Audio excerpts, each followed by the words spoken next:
नमस्ते दोस्तों, आपका बहुत बहुत स्वागत है हमारे आज के इस विशेष पॉडकास्ट में। दोस्तों, कहा जाता है कि परिवार वह जगह है जहां जीवन शुरू होता है और प्यार कभी खत्म नहीं होता। लेकिन हम सभी जानते हैं कि असल जिंदगी हमेशा इतनी फिल्मी नहीं होती। कभी कभी वही परिवार जो हमारी ताकत है, हमारे तनाव का सबसे बड़ा कारण बन जाता है। बच्चों का शोर, पति पत्नी की नोकझोंक, घर के बिखरे हुए सामान और जिम्मेदारियों का कभी न खत्म होने वाला बोझ, ये सब मिलकर कभी कभी हमें इतना थका देते हैं कि हम अपनी मुस्कान भूल जाते हैं। आज हम जिस किताब पर चर्चा करने जा रहे हैं, वह आपके पारिवारिक जीवन को देखने का नजरिया पूरी तरह बदल सकती है। इस किताब का नाम है don't sweat the small stuff with your family, जिसे लिखा है डॉ. रिचर्ड कार्लसन ने। इस किताब का हिंदी में सार है, परिवार में छोटी छोटी बातों पर परेशान न हो। यह किताब हमें सिखाती है कि कैसे हम अपने घर में शांति, प्यार और सामंजस्य बनाए रख सकते हैं, भले ही हमारे चारों तरफ कितनी भी अराजकता क्यों न हो।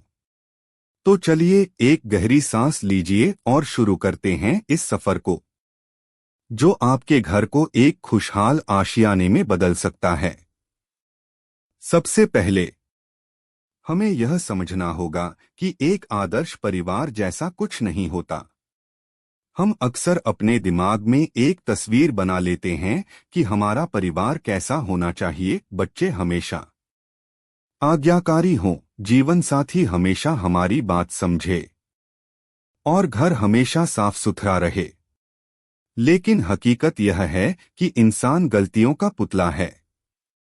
जब हम अपनी उम्मीदों को हकीकत से बहुत ऊपर रख लेते हैं, तो दुख और निराशा का होना स्वाभाविक है। लेखक हमें सबसे पहली सलाह यही देते हैं कि हमें एक सकारात्मक भावनात्मक वातावरण बनाना चाहिए। सोचिए, आपका घर एक बगीचा है। अगर आप चाहते हैं कि वहां प्यार के फूल खिलें, तो आपको वहां की मिट्टी और हवा का ख्याल रखना होगा। घर का माहौल ईंट पत्थरों से नहीं, बल्कि वहां रहने वाले लोगों के मूड और व्यवहार से बनता है।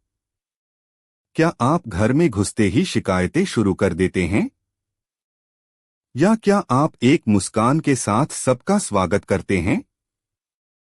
याद रखिए, आपकी ऊर्जा संक्रामक है।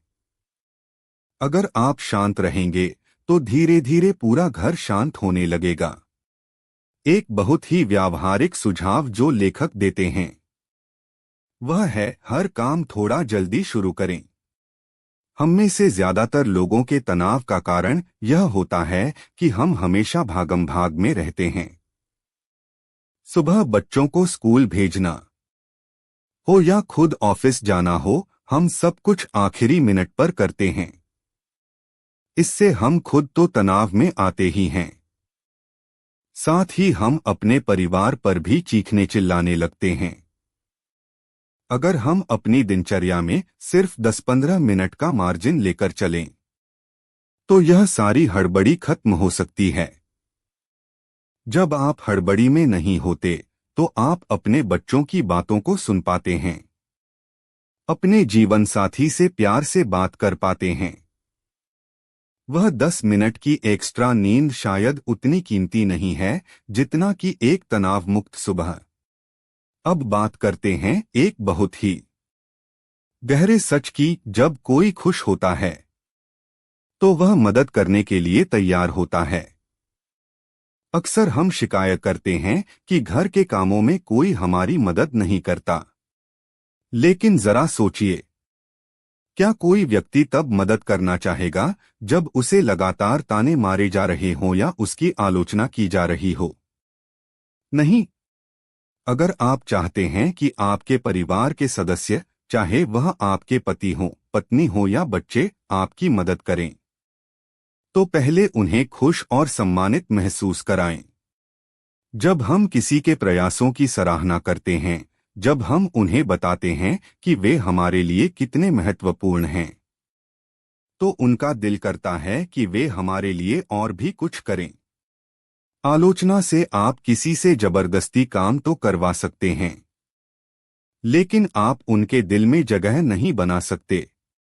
प्रशंसा और प्यार वह जादू है जो आलसी से आलसी व्यक्ति को भी मददगार बना सकता है। दोस्तों, बच्चों से हमें बहुत कुछ सीखने को मिलता है। लेखक कहते हैं कि हमें बच्चों की तरह वर्तमान में जीना सीखना चाहिए। आपने कभी गौर किया है कि बच्चे कितनी जल्दी अपनी चोट या झगड़े को भूल जाते हैं? एक पल में वे रो रहे होते हैं और अगले ही पल वे खिलखिलाकर हंसने लगते हैं। वे अपना अतीत अपने साथ ढोकर नहीं चलते। लेकिन हम बरसों पुरानी बातों को पकड़कर बैठे रहते हैं। उसने मुझे 10 साल पहले यह कहा था। उसने मेरी मदद नहीं की थी। ये पुरानी बातें हमारे आज को खराब कर देती हैं। अगर हम बच्चों की तरह अभी में जीना सीख लें, तो हमारे आधे तनाव वैसे ही खत्म हो जाएंगे। जो बीत गया उसे बदला नहीं जा सकता, और जो आने वाला है उसकी चिंता में आज क्यों खराब करें। परिवार के साथ बिताया गया हर पल कीमती है। उसे भरपूर जिएं। एक और महत्वपूर्ण बात है अपनी निजता की रक्षा करना। परिवार का मतलब यह नहीं है कि आपके पास अपने लिए कोई समय ही न हो। हम अक्सर खुद को उपलब्ध रखने के चक्कर में अपनी मानसिक शांति खो देते हैं। फोन की घंटी बजती है और हम सब कुछ छोड़कर उसे उठाने दौड़ते हैं, चाहे हम अपने परिवार के साथ कितना ही महत्वपूर्ण समय क्यों न बिता रहे हों। लेखक सुझाव देते हैं कि कभी-कभी फोन का जवाब न देना ठीक है। वॉइसमेल या मैसेजिंग का जमाना है, दुनिया खत्म नहीं हो जाएगी। जब आप अपने परिवार के साथ खाना खा रहे हों या बच्चों के साथ खेल रहे हों, तो उस समय को पवित्र मानिए। बाहरी दुनिया को थोड़ा इंतजार करने दीजिए। इससे आपके परिवार को यह संदेश मिलता है कि वे आपके लिए सबसे ज्यादा जरूरी हैं। और हाँ, गुस्से के बारे में क्या? हम सब इंसान हैं। कभी न कभी गुस्सा आ ही जाता है। लेकिन लेखक कहते हैं कि अपने गुस्से को माफ करना सीखें। कई बार हम गुस्सा करने के बाद खुद को दोषी मानने लगते हैं। हम सोचते हैं कि हम बुरे माता पिता हैं या बुरे जीवनसाथी हैं। यह आत्मग्लानि हमें और भी ज्यादा तनाव में डाल देती है। इसके बजाय स्वीकार करें कि आपसे गलती हुई, माफी मांगें और आगे बढ़े। अपने आप को सजा देने से कुछ ठीक नहीं होगा। इसी तरह दूसरों के गुस्से को भी बहुत दिल पर न लें। अगर आपका जीवन साथी या बच्चा किसी बात पर भड़क गया है, तो जरूरी नहीं कि वह आप पर ही गुस्सा हो सकता है उनका दिन खराब रहा हो। उन्हें थोड़ा स्पेस दें और उनकी बातों को पकड़कर न बैठें। एक बहुत ही शानदार विचार जो इस किताब में है, वह है सुनना सीखें। हम में से ज्यादातर लोग सुनने के बजाय केवल जवाब देने का इंतजार करते रहते हैं। जब हमारा कोई अपना हमसे अपनी समस्या साझा कर रहा होता है, तो हम तुरंत उसे सलाह देने लगते हैं या उसकी बात काटकर अपनी कहानी सुनाने लगते हैं। लेकिन अक्सर लोगों को सलाह नहीं, सिर्फ किसी का साथ चाहिए होता है जो उनकी बात को बिना किसी निर्णय के सुन सके। अगली बार जब आपके परिवार का कोई सदस्य आपसे बात करे, तो टीवी बंद कर दें, अखबार नीचे रख दें और उनकी आंखों में देखकर उनकी बात सुनें। उन्हें महसूस होने दें कि आप वाकई उनकी परवाह करते हैं। यह एक छोटी सी आदत आपके रिश्तों में चमत्कार कर सकती है। अब आते हैं उस मुद्दे पर जो हर घर की कहानी है, बच्चों की लड़ाई। अगर आपके एक से ज्यादा बच्चे हैं तो उनका आपस में लड़ना तय है। लेखक का कहना है कि माता पिता को हर लड़ाई में रेफरी बनने की जरूरत नहीं है। जब हम बच्चों की हर छोटी मोटी बहस में कूद पड़ते हैं तो हम अनजाने में उस लड़ाई को बढ़ावा दे रहे होते हैं। बच्चे हमारा ध्यान खींचने के लिए भी लड़ते हैं। कभी कभी सबसे अच्छा तरीका होता है शांत रहना और उन्हें खुद अपने मसले सुलझाने देना, जब तक कि कोई शारीरिक खतरा न हो। आप पीछे हटें और देखें। आप पाएंगे कि बच्चे खुद ही समझौता कर लेते हैं और फिर से खेलने लगते हैं। आपकी शांति उन्हें भी शांत करना सिखाएगी। घर के कामों को लेकर जो तनाव होता है, उसके लिए लेखक ने एक बहुत ही खूबसूरत उदाहरण दिया है, Golden Gate Bridge. San Francisco के इस विशाल पुल की पेंटिंग कभी खत्म नहीं होती। जैसे ही पेंटर एक सिरे से दूसरे सिरे तक पहुंचते हैं, उन्हें फिर से शुरुआत करनी पड़ती है। घर का काम भी ऐसा ही है।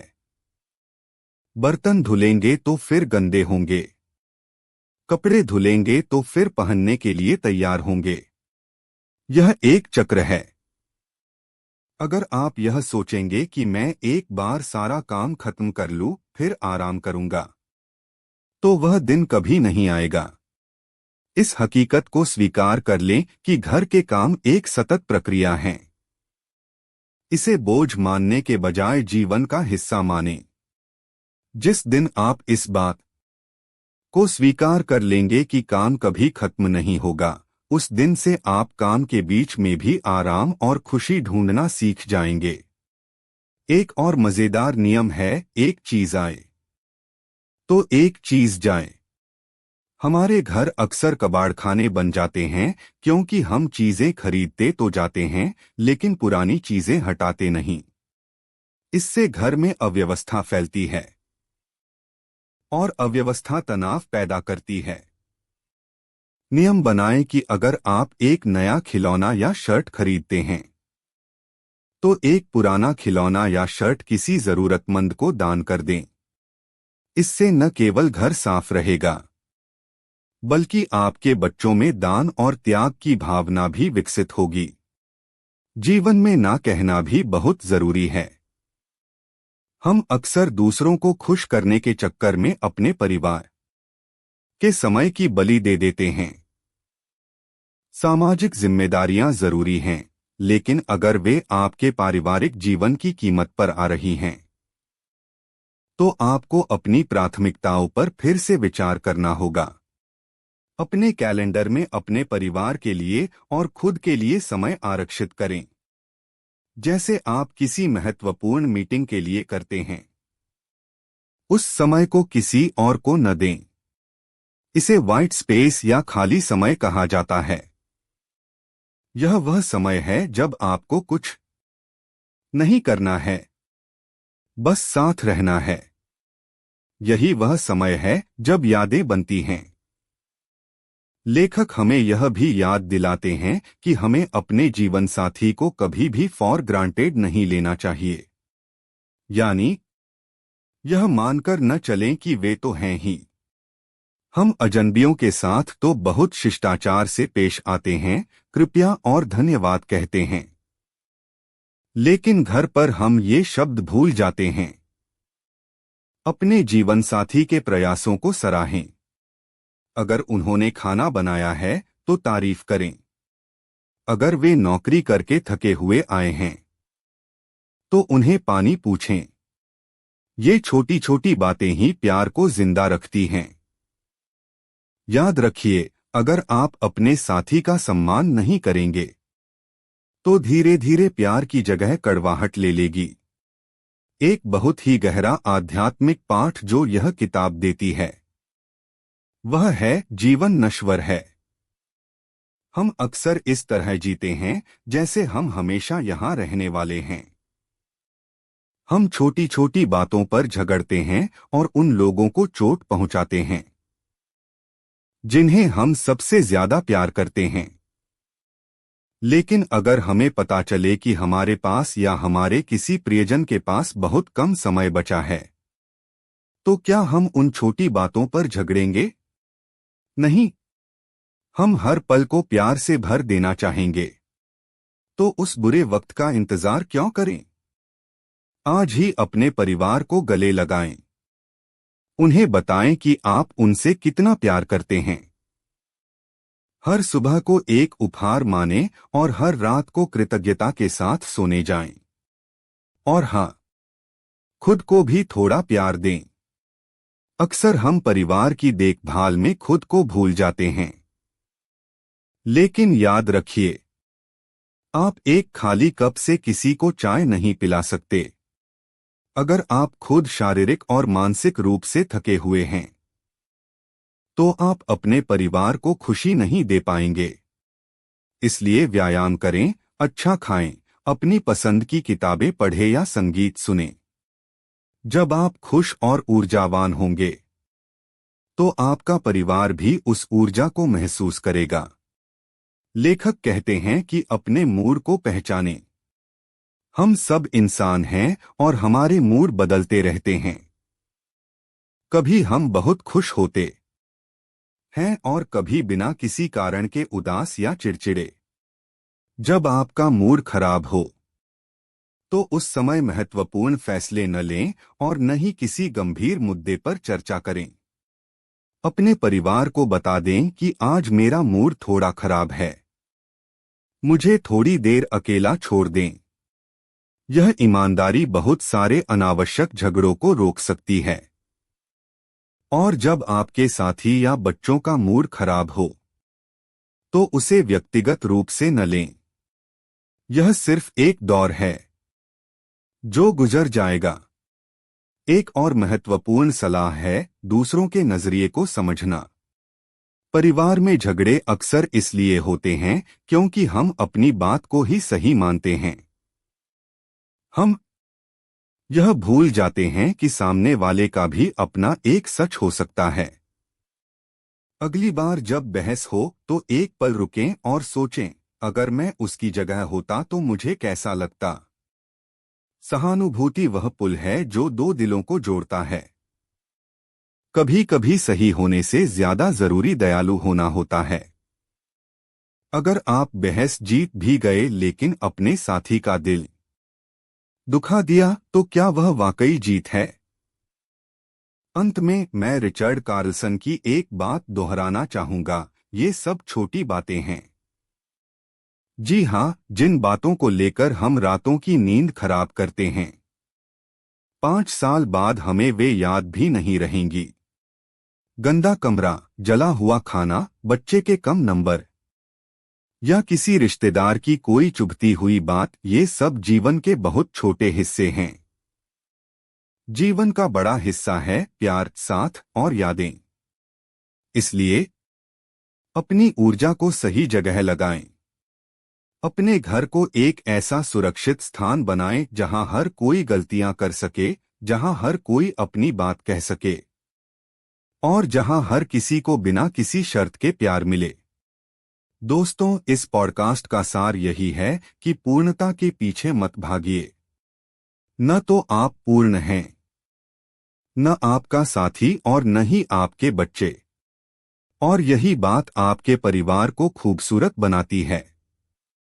उन कमियों को गले लगाएं, उन अजीब आदतों पर हंसना सीखें और एक दूसरे का हाथ थामकर जीवन के उतार चढ़ाव का सामना करें। उम्मीद है कि आज की ये बातें आपके पारिवारिक जीवन में थोड़ी और मिठास घोलेंगी। याद रखिए, समय बहुत तेजी से भाग रहा है। बच्चे बड़े हो जाएंगे, हम बूढ़े हो जाएंगे। जो समय आज हमारे पास है, वह फिर कभी लौटकर नहीं आएगा। इसलिए छोटी बातों की चिंता छोड़ें और बड़ी खुशियों को बटोरें। आज ही घर जाकर अपने परिवार को कसकर गले लगाइए और कहिए कि आप उनसे कितना प्यार करते हैं। सुनने के लिए बहुत बहुत धन्यवाद। आपका परिवार हमेशा खुश और सुरक्षित रहे। नमस्ते।